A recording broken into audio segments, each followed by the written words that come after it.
Baik, Ana juga mau coba, karena menghadap kiblat ini syarat khusus, Ana mau coba share screen dengan harapan teman-teman bisa paham yang syarat umumnya sholat. Ya, baik. Sekarang kita masuk ke syarat-syarat umum sholat, biar memudahkan sebelum kita masuk ke syarat-syarat khusus. Ana coba share screen ya.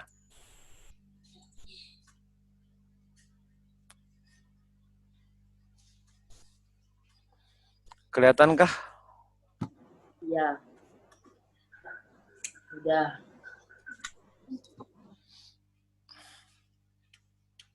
Kelihatan ya?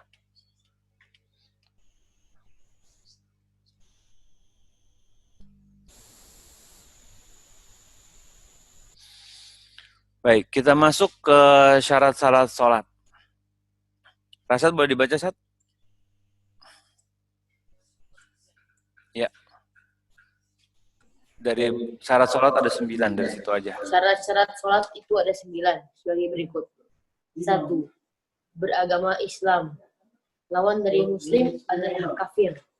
Dan seluruh amalan orang kafir pasti tertolak meskipun berbagai macam amalan telah ia kerjakan.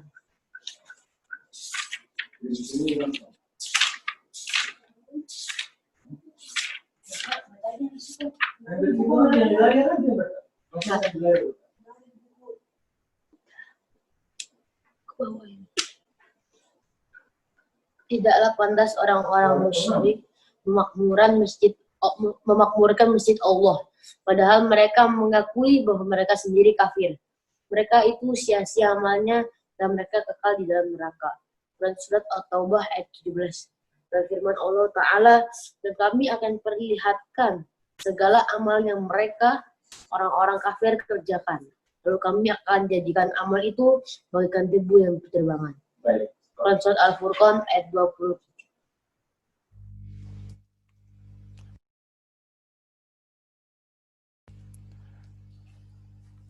Nah, kita tadi udah ya baca. Pertama adalah syarat sholat adalah beragama Islam, Muslim. Jadi kalau orang-orang kafir, seluruh amalan orang-orang kafir itu pasti tertolak. Ya kan? Kalau tertolak maksudnya gimana? Kita pernah baca dari bukunya, dari kitab Usul Salasah, bahwa orang kafir itu sesungguhnya mereka itu terbebani syariat juga. Mereka tuh terkena syariat Islam juga. Tapi amalan mereka tertolak. Bisa bayangkan betapa ruginya kan jadi orang-orang kafir itu. Udah kena syariat, tapi nggak diterima oleh Allah Subhanahu wa Ta'ala. Dan Allah Subhanahu wa Ta'ala juga berfirman dalam surat Al-Furqan ayat 23. Kami perlihatkan semua amal-amal itu, lalu kami jadikan amal-amal itu bagaikan debu yang bertebangan. Ya kan? Amal-amal mereka itu sia-sia, mereka kekal di neraka. Jadi syarat umum, ini syarat umum ibadah ya. Pertama beragama Islam, Muslim gitu maksudnya. Itu syarat yang pertama. Lalu bisa masuk syarat yang kedua. Rasyad dibaca syarat yang kedua dengan syarat yang ketiga.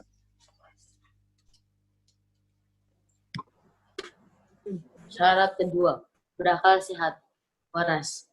Hal ini berdasarkan dari sahabat Ali bin Abi Thalib dari Nabi SAW. Beliau bersabda, yang terbebas dari hukum itu adalah ada 3 golongan. 1. Orang tidak waras yang hilang akalnya hingga waras kembali. 2. Orang yang tidur hingga ia bangun. 3. Anak kecil hingga ia bermimpi.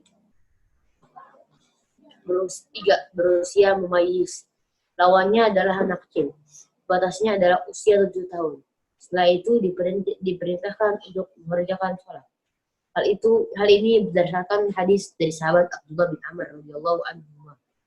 Dan Nabi SAW beliau bersabda, suruhlah anak kalian sholat ketika berumur 7 tahun. Dan kalau sudah berusia 10 tahun meninggalkan sholat, maka pukullah ia. Juga pisahkan tempat tidurnya antara anak laki-laki dan anak wanita.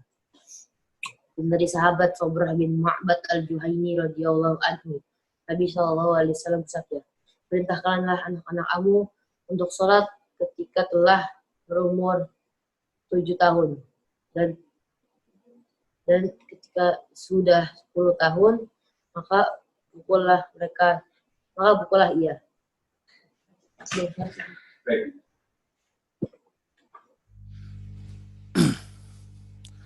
Yang pertama tadi adalah berakal sehat, ya, waras, nggak gila, nggak gendeng.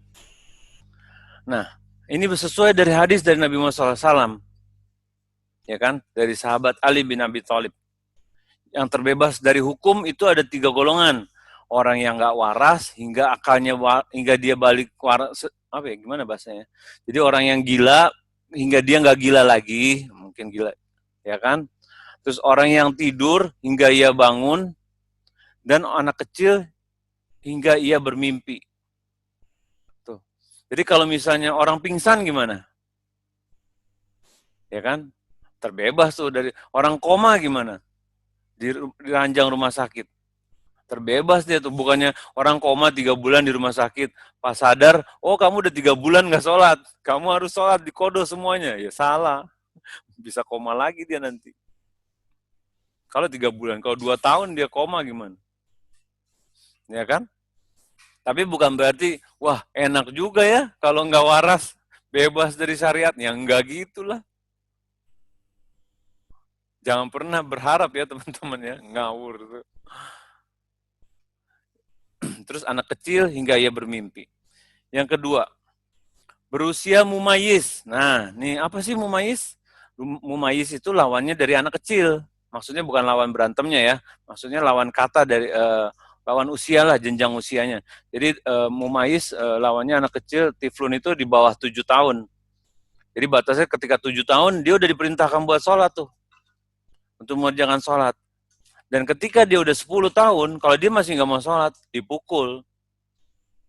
Pukulnya dengan kasih sayang ya, bukan dipukul dengan pakai raket listrik gitu, bisa ini gosong nanti tuh. Terus kita juga disuruh pisahkan tempat. Dalam Islam tuh diajarin semua kok. Kitanya aja yang masih perlu banyak belajar. Nggak apa-apa, yuk belajar yuk. Berusaha ngikuti syariat Islam yang benar dan baik. Semoga Allah mudahkan. Dan dari kan kita sering dengar tuh, kalau usia berapa sih dia suruh sholat? Usia 7 tahun. Dan kalau misalnya 10 tahun, kita pukulnya dengan sayang. Terus, tapi gini, Ana sering nih pengalamannya di masjid ya, mungkin teman-teman juga kalau di masjid. Kadang kita sholat, memang baik sih buat yang di bawah 7 tahun, untuk diajak ke masjid. Asal tuh anak memang udah latihan sholat di rumah.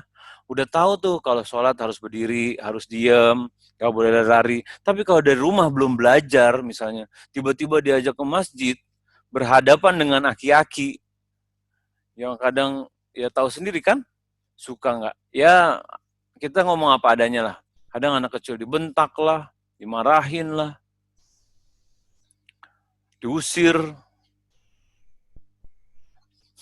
Kadang gini, pernah ada kejadian di masjid dekat rumah anak. Jadi anak umur mungkin sekitar 3 tahun lah, 4 tahun. Ya afwan ya, 3 tahun, 4 tahun belum tahu apa-apa. Masih baru juga belajar jalan. Lagi seneng-senengnya lari tuh. Bayangin teman-teman. Kita lagi sujud, dia ngelangkah-ngelangkah tuh di pala-pala kita, ding ding ding. Happy betul dia. Yang lain jamaah udah mulai napas berat. Gitu mulai gitu tuh. Ntar dia pas kita berdiri semua, dia teriak, wah, lari dari ujung ke ujung. Gimana itu kalau kayak gitu? Salah bapaknya. Harusnya latihan dulu di rumah.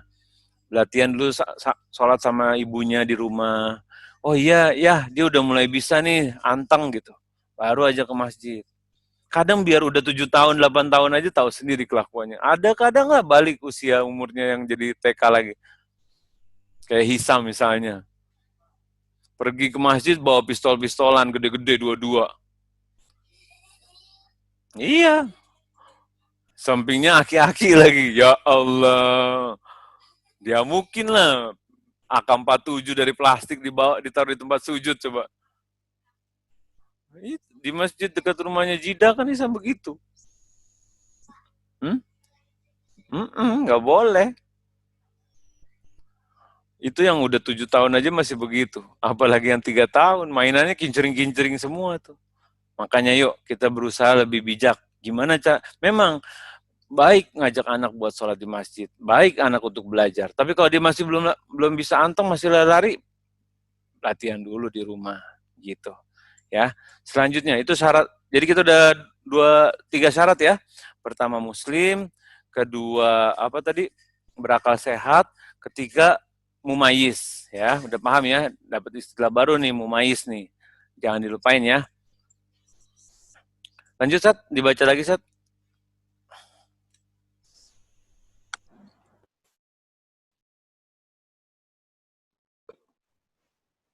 Dan dalam hadis lain dari sahabat Abu Hurairah radhiyallahu anhu, dia berkata, Rasulullah SAW pernah berkata, ajarkan anak-anak kalian tentang sholat ketika mereka telah berumur 7 tahun, dan pukullah mereka kalau tidak mau sholat, ya, ketika telah berumur 10 tahun. Dan pisahkan tempat tidurnya, yaitu anak laki-laki dan anak perempuan. Syekh Al-Lamah Muhammad bin Saleh Al-Utsaimin rahimahullah berkata, seluruh ibadah kecuali zakat tidaklah sah, kecuali dengan cara Islam, berakal, dan tamyiz. Karena zakat juga diambil dari orang yang tidak waras dan anak yang kecil. Menurut pendapat yang tepat, adapun sahnya haji yang dilakukan anak kecil, maka ini pun sah berdasarkan nas-nas yang ada.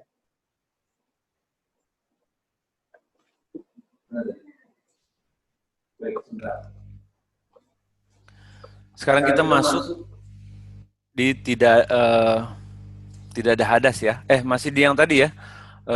Hadisnya masih sama. Dan Syekh Utsaimin mengatakan seluruh ibadah kecuali zakat tidak sah kecuali dari orang yang syaratnya tadi terpenuhi itu. Islam, berakal, dan mumayyiz. Kecuali zakat. Kalau zakat tetap aja diambil dari orang gila, dari anak kecil. Misalnya anak kecil ayahnya mati, ibunya mati, meninggalkan warisan hotel berbintang ada 7, terus mobil mewah, rumah mewah, segala macam. Harus tetap diambil zakatnya walaupun dia masih kecil. Dan sedangkan menurut pendapat yang tepat. Adapun kalau haji yang dilakukan oleh anak kecil, ini sah menurut nas-nas yang ada. Masuk di pembahasan yang tidak ada hadas. Boleh, Sat, dibaca, Sat, tidak ada hadas. 4. Tidak ada hadas. Untuk menghilangkan hadas kecil adalah dengan berwudu. Adapun untuk menghilangkan hadas besar adalah dengan mandi. Hal ini berdasarkan firman Allah Ta'ala, wahai orang-orang yang beriman, jika kamu hendak melaksanakan sholat, maka basuhlah wajah dan tanganmu sampai ke siku, dan sapulah kepalamu dan basuh kedua kakimu sampai kedua mata kaki. Jika kamu junub, maka mandilah. Dan jika kamu sakit atau dalam perjalanan atau kembali dari tempat buang air atau menyentuh perempuan berjima, maka jika kamu tidak memperoleh air, maka bertayamumlah dengan debu yang baik suci. Usaplah wajahmu dengan tanganmu dengan debu itu. Allah tidak ingin menyulitkan kamu, tapi Allah hendak membersihkan kamu dan menyempurnakan nikmatnya bagimu, agar kamu bersyukur. Quran Surat Al-Maidah ayat 6. Dan berdasarkan hadis dari sahabat Abu Hurairah radhiyallahu anhu, ia berkata, Rasulullah SAW bersabda, tidak akan diterima sholat salah seorang di antara kalian apabila ia berhadas hingga ia berwudu. Perhatian, termasuk kesalahan adalah mengerjakan sholat pada saat hidangan makanan telah dihidangkan atau menahan 2 hadas. Hal ini berdasarkan sabda Nabi SAW, tidak sempurna sholat di hadapan hidangan, dan tidak sempurna pula sholat orang yang menahan 2 hadas.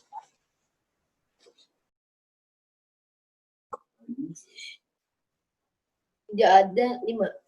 Tidak ada.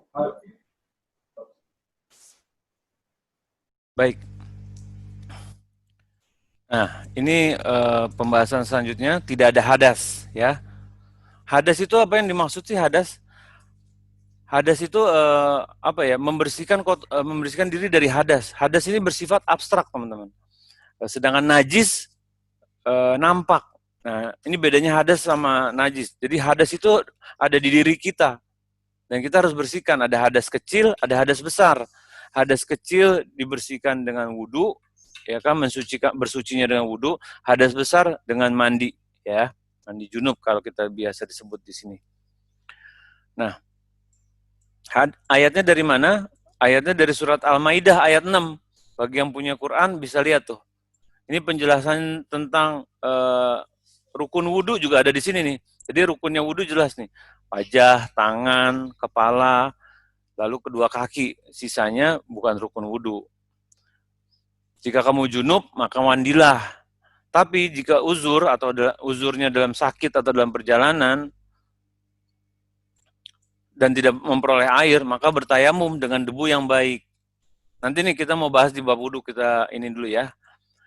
Dan berdasarkan hadis dari Nabi Muhammad SAW, tidak akan diterima sholat seorang di antara kalian apabila ia berhadas hingga ia berwudu. Jadi, merupakan syarat sholat itu adalah berwudu. Jangan sampai ada yang udah takbir ternyata belum wudu. Dan dia Anda belum wudu, deng. Nah, itulah. Makanya harus dibiasain, dilatih dari kecil. Kalau mau sholat, wudu. Kalau mau sholat, wudu. Nah, ini juga ada sesuatu yang perlu kita perhatikan nih. Kita nggak pernah, mungkin ada yang baru dengar atau untuk sekedar mengingatkan yang udah pernah dengar sebelumnya, bahwa termasuk kesalahan adalah mengerjakan sholat pada saat hidangan sudah disediakan, atau ketika menahan dua hadas kecil dan hadas besar, maksudnya buang air kecil atau buang air besar gitu. Hal ini berdasarkan sabda Nabi Muhammad SAW. Tidak sempurna sholat di hadapan hidangan, dan tidak sempurna pula sholat orang yang menahan dua hadas. Ini nomor 232, nih lihat nih. Sahih, hadis riwayat Muslim nomor 560. Nah, kalau hadis dari Nabi Muhammad SAW yang sumbernya jelas, selalu ada nih nomor-nomor ini, lalu ada rujukan kitabnya, lalu derajatnya ada juga, lalu didapatkan dari kitab mana aja. Jadi kalau misalnya kadang menemukan dari Nabi Muhammad SAW, tapi kadang ya afwan yang nggak ada nomornya, nggak ada kitabnya, kita harus berhati-hati, kita harus cross check dulu. Walaupun kadang kayak gini juga kita bisa cross check juga kok teman-teman. Ya, nah menahan dua hadas, insya Allah teman-teman udah paham lah. Nggak boleh tuh kalau misalnya sholat udah pengen buang air pipis gitu ke kamar mandi. Nggak boleh, terus kita mau sholat, ya pipis dulu, nggak boleh kita tahan-tahan tuh, kadang sampai badannya berdirinya sampai melengkung-melengkung, ya kan, atau mau buang air besar, nggak boleh ditahan-tahan, harus kita kerjain, karena itu mengganggu kehusuan sholat juga. Gimana kita mau khusyuk gitu, kalau kita tahu kita lagi nahan kentut misalnya, atau kita nahan pipis gitu, nggak kepikiran tuh baca surat Al-Fatihah, udah nggak kepikiran tuh membaca zikir apa tuh. Nah, kalau itu insya Allah teman-teman udah ngerti ya insya Allah ya. Tapi ini nih, yang menarik nih. Kok ketika makanan udah dihidangkan, termasuk kesalahan sih kita sholat? Ya kan? Sama, ini juga mengganggu kehusuan kita sholat. Allah sangat tahu bahwa hambanya tuh lemah. Begitu mudah kita kepikiran makan, begitu mudah kita lalai ketika mau buang air kecil gitu. Tapi bukan malah dengan tahu begini, oh oke, ini celah nih. Nah, itu bukan orang Islam tuh. Orang Islam nggak cari celah-celah dari syariat. Orang Islam tunduk, patuh, sami'na wa ata'na. Kami dengar dan kami taat. Ya kan? Bukannya, kata Nabi Muhammad SAW kan kalau misalnya ada makanan, nggak boleh sholat dulu. Ya udah, 5 menit azan, siap-siap bikin Indomie, set. Pas azan, yes, ada makanan, aman, sholatnya nanti aja. Enggak gitu. Orang Islam enggak kayak gitu. Orang Islam, 5 menit azan, ya udah, siap-siap, wudu, terus nyari ininya, yang pakai gamis, yang ibu-ibu nyiapin mukenanya gitu. Bukannya, udah mau sholat, bikin Indomie, atau masak nasi, atau apa. Ya kan, akhirnya sholatnya, udah kenyang nih, ntar aja deh, tidur dulu. Kecuali kita memang lagi makan, nggak lihat waktu, atau misalnya kita udah mau duduk di meja makan, pas azan kita nggak ngeh sama waktu, udah di hadapan kita nih makanannya, masih diperbolehkan untuk makan dulu. Setelah makan baru kita ini. Jadi kita jangan hukumi orang yang misalnya lagi mau makan, terus ini nih Nih gimana nih? Lalai nih. Orang-orang yang melalaikan sholat. Fawailul lil musallin nih. Orang-orang yang lalai dalam sholat. Siapa ini? Mereka adalah orang-orang yang munafik ini yang duduk di meja makan, atau kita lewat ini apa warung kopi atau apa kantin-kantin yang di pinggir kantoran gitu. Kita sambil naik motor, orang-orang munafik, sholat. Enggak gitu dong. Kita kasih uzur. Bisa jadi hidangannya udah disediakan ketika azan berkumandang. Ya kan? Dan orang Islam kita ajak dengan lemah lembut. Kalau memang itu, ayo sholat yuk. Udah azan nih. Ya kan? Bukannya kita, munafik. Wah, gawat kalau kayak gitu, bro. Ngeri, ngeri. Yang sabar ya, bos, kalau kata Rasyad. Lalu yang nomor nomor 5. Tadi jadi udah paham ya, kalau hadas itu, ini anak ulangi lagi sedikit. Jadi kalau hadas itu ada di badan dan sifatnya abstrak, kayak hadas kecil, kayak mau buang air kecil, buang air besar itu kan, atau hadas besar ketika hubungan suami istri itu kan ada di badan gitu. Kalau najis lain, kalau najis itu nampak dan di luar badan, misalnya terkena kotoran hewan, terkena darah gitu kan. Dan jadi insya Allah kita belajar juga nih membedakan. Jadi malam ini kita tahu rukun syarat dan yang lainnya, dan kita juga belajar bedanya hadas dan najis. Jadi dengan mempelajari tata cara sholat Nabi Muhammad SAW, kita mempelajari juga sebenarnya ilmu bersuci, ilmu wudhu. Mungkin insya Allah nanti ada bab tayamum juga. Lalu kita belajar juga toharo terbagi dua. Ada mensucikan dari hadas, dan mensucikan dari najis. Ya kan? Tapi ini kayaknya nggak masuk ke najis kecil, najis besar, nggak ada pembagiannya sepertinya. Jadi, nah, Syed boleh, tapi waktunya masih cukup nggak nih? Kita masuk di nomor 5 ya. Kita selesaikan untuk insya Allah kita selesaikan hingga nomor 5. Syed boleh dibaca Syed nomor 5. 5. Tidak ada najis pada badan, pakaian, dan tempat sholat. Perintah menghilangkan najis dari badan ditunjukkan oleh hadis-hadis tentang istinja, membersihkan najis dengan air, dan istijmar, membersihkan najis dengan benda padat. Di antaranya, pertama, hadis dari sahabat Anas radhiyallahu anhu, ia mengatakan, Rasulullah SAW pernah masuk ke tempat buang hajat, lalu aku dan seorang anak sebayangku denganku membawakan seember air dan sebuah tongkat kecil untuk beliau. Selanjutnya beliau bersuci dengan air. Kedua, hadis dari sahabat Miqdad radhiyallahu anhu mengenai kisah Ali bin Abi Thalib radhiyallahu anhu perihal air mani yang dialaminya. Lalu Nabi SAW memerintahkan, hendaklah Ida mencuci kemaluannya dan mencuci kedua biji kemaluannya. Ketiga, hadis dari sahabat Abdullah bin Abbas radhiyallahu anhu, ia berkata, Nabi SAW pernah melintasi dua kuburan, kemudian beliau bersabda, sesungguhnya kedua penghuni kubur ini sedang disiksa api, bukan karena dosa besar. Salah satunya karena tidak membersihkan diri dari dalam kencing, yang lainnya karena gemar pengadu domba. Perintah menghilangkan najis dari pakaian didasarkan pada hadis dari Asma radhiyallahu anha mengatakan, ada seorang wanita mendatangi Nabi SAW seraya bertanya, apa pendapatmu jika salah seorang dari kami sedang haid dan darahnya mengenai pakaiannya, apa yang harus dilakukannya? Beliau pun menjawab, hendaklah ia mengeriknya lalu membersihkannya dengan air, menyiramnya, kemudian sholatlah dan pakaian itu. Juga berdasarkan hadis tentang perintah mencuci air kencing bayi perempuan dan memercikkan air kencing bayi laki-laki yang belum makan apapun selain air susu ibunya. Yaitu hadis dari sahabat Ali bin Abi Thalib radhiyallahu anhu secara marfu. Nabi Shallallahu alaihi wasallam bersabda, kencing bayi laki-laki itu diperciki dengan air. Adapun kencing bayi perempuan itu dicuci.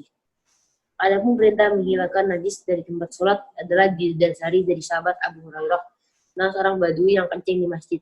Kemudian Nabi SAW bersabda, biarkanlah ia, siramkan air kencing dengan seember air atau satu gayung air. Sesungguhnya aku ini diutus untuk memberi kemudahan dan aku tidak diutus untuk memberi kesulitan.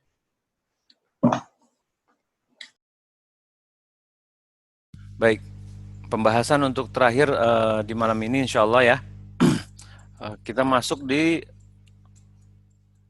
tidak ada najis pada badan, pakaian, dan tempat sholat. Kita udah tahu hadas ya. Sekarang kita belajar apa najis. Najis itu adalah kotoran yang menempel di badan kita, jadi bisa di badan, bisa di pakaian, dan bisa di tempat sholat. Dan cara menghilangkannya bagaimana? Sifat keumumannya itu membersihkan najis dengan air, yaitu dia apa, dicuci ya, dikucek ya. Tergantung bendanya sih. Kalau misalnya pakaiannya dikucek, kalau badannya disiram ya, hingga hilang baunya, apanya, aromanya, baunya, ininya apa, tandanya yang nampaknya. Dan istijmar nih, istinja itu dengan air, istijmar itu najis dengan benda padat. Jadi membersihkan najis dengan benda padat juga bisa, misal kalau kulit disamak, seperti itu contohnya ya. Samak tuh digosok ya kalau nggak salah. Pertama, dari mana sih dalilnya? Dalilnya dari hadis dari Nabi Muhammad SAW, dari sahabat Anas radhiyallahu anhu, yang mengatakan Rasulullah SAW pernah pergi ke tempat buang hajat. Lalu aku dan seorang anak sebaya, jadi Anas bin Malik ini masih anak-anak, membawakan seember air dan sebuah tongkat kecil untuk beliau. Selanjutnya beliau bersuci dengan air. Jadi tongkatnya itu buat nanti sutroh ketika beliau mau sholat, ya. Sedangkan seember air itu untuk dia bersuci untuk wudhu. Lalu juga pernah dari hadis dari sahabat Mikdad radhiyallahu anhu, Ali bin Abi Thalib radhiyallahu anhu, perihal air mazi yang dialaminya. Lalu Nabi Muhammad SAW memerintahkan hendaklah ia mencuci kemaluannya dan mencuci kedua biji kemaluannya. Hadis ketiga dari sahabat Abdullah bin Abbas radhiyallahu anhu. Ia berkata, Nabi SAW pernah melintasi dua kuburan, kemudian beliau bersabda. Ini penting ya teman-teman. Sesungguhnya kedua penghuni kubur ini sedang disiksa. Nabi Muhammad SAW dikabarkan oleh Allah Subhanahu Wa Taala kalau yang di dalam kubur itu lagi disiksa tuh, tapi bukan karena dosa besar. Karena kenapa? Karena salah satunya tidak gemar membersihkan diri dari kencing, dan yang lainnya karena gemar mengadu domba. Nah, ini bahaya nih zaman sekarang nih, di mana toilet kadang nggak ada air, nggak ada tisu. Ya kan, kadang kalau yang di luar negeri bisa nggak ada air, nggak ada tisu tuh. Yang pria tuh cuma berdiri aja tuh, terus langsung pergi gitu. Dan tidak cebok tuh. Karena kebiasaan di luar negeri, orang-orang non-kafir itu, ya begitu mereka kehidupannya. Dan kita diperintahkan untuk bersuci, teman-teman. Dan mengapa kita diperintahkan bersuci? Karena ada ancamannya. Ancamannya berupa siksaan dalam kubur. Jadi barang siapa yang berusaha menjauhkan diri dari siksa kubur, hendaklah selalu mensucikan diri setelah buang air. Buang air kecil, buang air besar. Jangan kita ikut-ikutan gaya orang barat. Ini kan trendy bro, lu mah kurang update. Kupdate. Kita sekarang pipis nggak pakai cebok.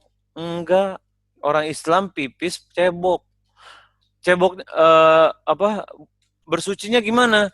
Bisa istinja, bisa istijmar. Istijmar itu selain dari air tuh bisa tisu termasuk di dalamnya.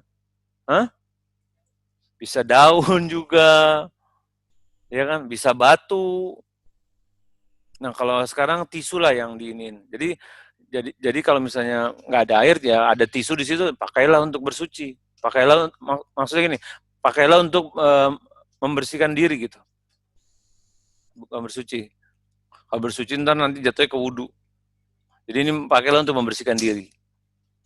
Dan yang orang yang kedua karena gemar mengadu domba. Karena kita di babnya bersuci atau membersihkan diri dari kotoran, makanya kita sebaiknya selalu berusaha menjaga kebersihan diri kita. Baik mau di Belanda, mau di Amerika, nggak ketemu tisu, bawa dari rumah tisu. Jangan mentang-mentang ini nggak ada tisu, terus kita ya udah uzur nih nggak ada tisu, nggak bisa. Usaha terus.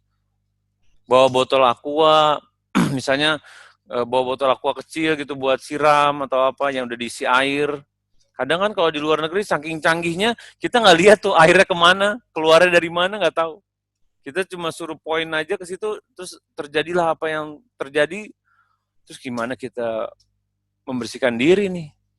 Nah, makanya kita harus pintar-pintar tuh, bawa botol kecil yang kosong, nanti diisi air di keran, bisa juga bawa tisu di tas juga, nggak apa-apa. Niatkan karena mencari ridho Allah. niatkan karena kita tunduk kepada syariat. Dengan kita meniatkan itu, pahala kita double, teman-teman.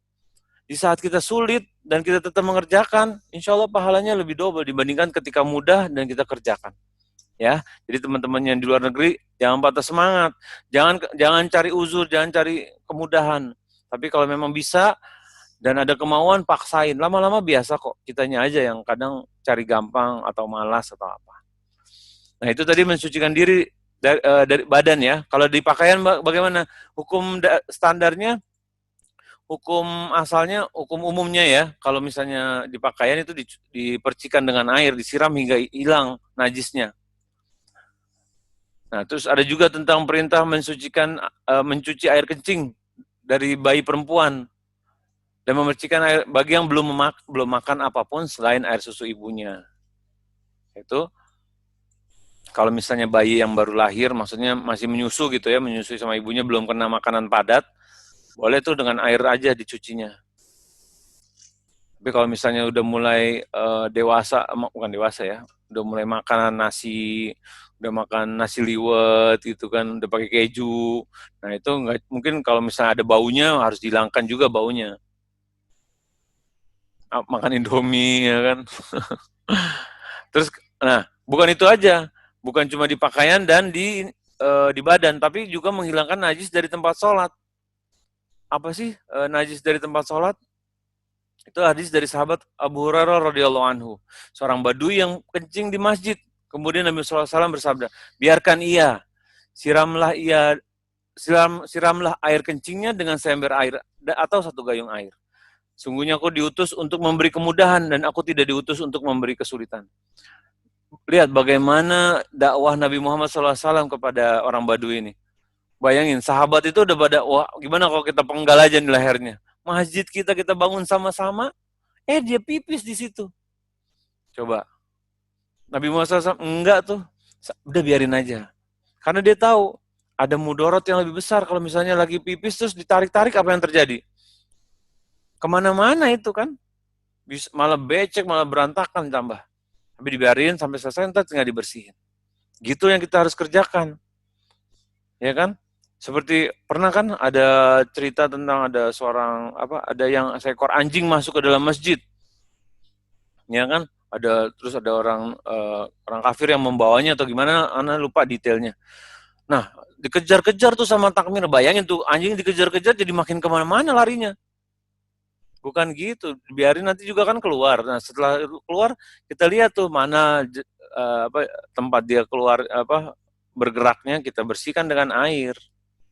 Bukannya malah wah itu anjing kejar, wah makin kabur-kabur tuh anjing di karpet. Mungkin dia bisa terbirit-birit sambil pipis juga. Namanya hewan kalau lagi panik kan. Makanya dengan belajar kita semakin tahu nih bagaimana menyikapi diri, bagaimana bersikap. Kita tahu bagaimana sebaiknya kita kerjakan ketika lagi adas kecil, bagaimana kalau baju kita kena kotoran, dengan ilmu teman-teman. Kalau kita nggak punya ilmu, semau-maunya kita nggak bisa. Nanti di akhirat ditanya, kan sudah dijelaskan semuanya. Iya Allah, aku lalai. Nah, kena hukum lalai. Iya Allah, aku sibuk dengan dunia. Nah, ya udah, belajar makanya. Yuk, semangat ya belajar ya. Moga Allah mudahin. Jangan patah semangat. Apalagi nih yang paling penting nih, sholat dan wudhu. Sebagaimana sholat nggak diterima, kalau wudhunya nggak benar, ya kan? Dan wudhu nggak diterima. Kalau misalnya wudhunya nggak benar, sholatnya pun ngikut. Jadi ruginya double. Makanya di pembahasan kita ini, insya Allah membahas juga toharoh dan juga sholat.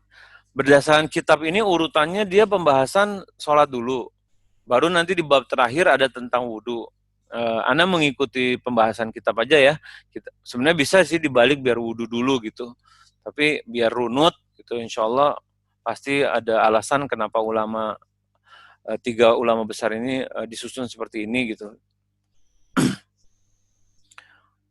Ya udah lewat 9 menit, afwan ya. Mungkin untuk yang malam ini sampai di sini. Dan sebenarnya masih ada beberapa lagi mengenai syarat umum ya. Insya Allah ada 2 lagi kalau syaratnya ya. Pertama ada setelah ini adalah menutup aurat. lalu masuk waktu. Setelah pembahasan 2 ini, insya Allah kita masuk ke bab kitab lagi yang di halaman 31, yaitu menghadap kiblat. Mungkin sampai di sini untuk pembahasan malam ini. Kalau ada yang ingin ditanyakan,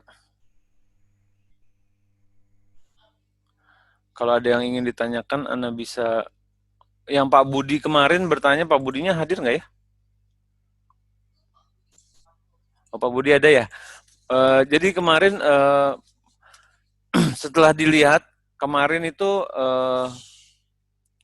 jadi ada perbedaan pendapat ulama yang mengatakan, sebentar Ana, kalau diizinkan Ana melihat hasilnya dari penelitian sebentar ya. Nih, sholawat dalam tasyahud ya. Jadi para ulama berbeda pendapat dalam hal ini, Pak Budi ya. Jadi ada yang mengatakan termasuk rukun, ada yang mengatakan tidak sah sholat, rukun yang tidak sah sholat tanpanya, ada yang mengatakan wajib, dan pendapat ketiga ada yang mengatakan juga sunnah, yang dianjurkan bukan wajib. Jadi ada 3 pendapat ulama, ada yang rukun, ada yang wajib, dan ada yang sunnah. Udah paham ya, rukun, wajib, sama sunnah, insya Allah. Nah, Syekh Utsaimin rahimahullah menguatkan pendapat yang ini, salawat kepada Nabi SAW dalam kitabnya Zadul Mustaqni. Rasyad, sebentar, Syed. Salawat kepada Nabi Muhammad SAW di dalamnya, maksudnya dalam tasyahud akhir, ini termasuk rukun yang ke-12 di antara rukun sholat. Jadi menurut pendapat Syekh Utsaimin, ini merupakan rukun yang ke-12 ketika di tasyahud akhir ya. Dan ketika merupakan rukun, maka itu mengandung suatu kewajiban. Dan ketika suatu kewajiban, ketika kita tinggalkan secara sengaja atau tidak sengaja, maka hukumnya batal sholatnya. Jadi baca sholawat ketika tasyahud akhir, itu hukumnya merupakan rukun sholat. Jadi kalau ditinggalkan, sholatnya batal. Ini yang ditetapkan oleh para ulama fikih rahimahumullah dalil dalam masalah ini. Akan tetapi kalau kita perhatikan secara seksama, hadis ini tidak menunjukkan secara jelas bahwa salawat kepada Nabi Muhammad SAW termasuk rukun, karena para sahabat meminta diajarkan cara bersalawat. Jadi ada hadis dari Nabi Muhammad SAW yang berbunyi, wahai Rasulullah, kami telah diajari bagaimana salam kepada Anda. Maka bagaimana cara bersalawat kepada Anda? Beliau berkata, katakanlah, ya Allah, berikanlah salawat kepada Muhammad dan keluarga besar Muhammad. Allahumma sholli ala Muhammad wa ala ali Muhammad. Jadi ada perbedaan pendapat nih. Pendapat kedua, tadi yang pendapat pertama, Syekh Utsaimin mengatakan rukun. Pendapat kedua, itu wajib, bukan rukun. Jadi kalau misalnya wajib, bukan rukun, ketika lupa, boleh diganti dengan sujud sahwi. Pendapat ketiga adalah sunnah, bukan wajib. Dan ini ada riwayat lain dari Imam Ahmad. Dan mengatakan bahwa sholatnya tetap sah. Karena dalil yang dijadikan sandaran, orang yang mewajibkan atau menjadikan rukun tidak terlihat secara jelas, sementara asalnya adalah terlepas dari tanggungannya. Dan bagaimana kita bersikap? Ya kita berusaha sebaik-baiknya, kita kerjakan itu sholawat ketika tasyahud akhir, dan kita berusaha pastikan kita tidak tertinggal atau melupakannya gitu. Karena dengan khusyuk, insya Allah rukun-rukun sholat akan lebih ingat. Insya Allah nanti kalau misalnya di akhir kajian, sekedar untuk mengingatkan lagi, mungkin nanti Ana coba bikin summary kayak waktu kitab Ushul Tsalatsa yang berisikan apa itu rukun sholat, apa itu syarat sholat, apa itu sunnah sholat ya, insya Allah ya, moga Allah mudahkan, mungkin di akhir kajian nanti insya Allah. Ada pertanyaan lagi kah, Kak?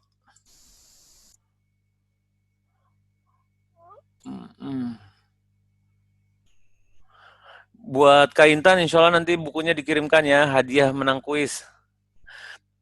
Terus di Belanda nggak boleh memukul anak. Loh, iya, mukulnya kan bukan memukul dengan kekerasan, memukulnya itu dengan tujuan mendidik.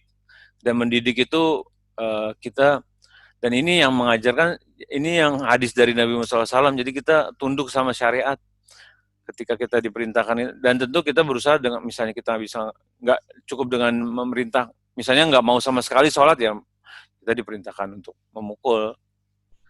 Tapi pukulnya pukul sayang gitu ya. Lain pukul sayang sama pukul niat. Mukul apa mukul ini gitu loh. Untuk Pak Budi setiap pembahasan Senin dan Rabu. Apakah ada Pak Budi rekamannya bisa dibuka di YouTube kami di The Habaib.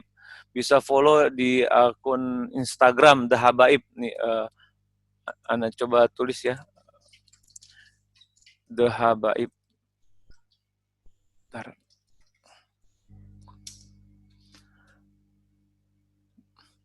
Baik ya, sekian untuk malam ini. Semoga bermanfaat. Kita lanjutkan lagi insya Allah besok hari Senin ya insya Allah.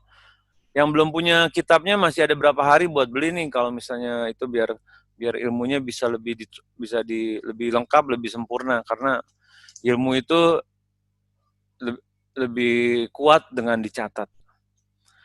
Kita tutup dengan pembacaan doa kafaratul majlis. Subhanakallah wa bihamdik asyhadu an la ilaha illa anta astaghfiruka wa atubu ilaik. Assalamualaikum warahmatullahi wabarakatuh.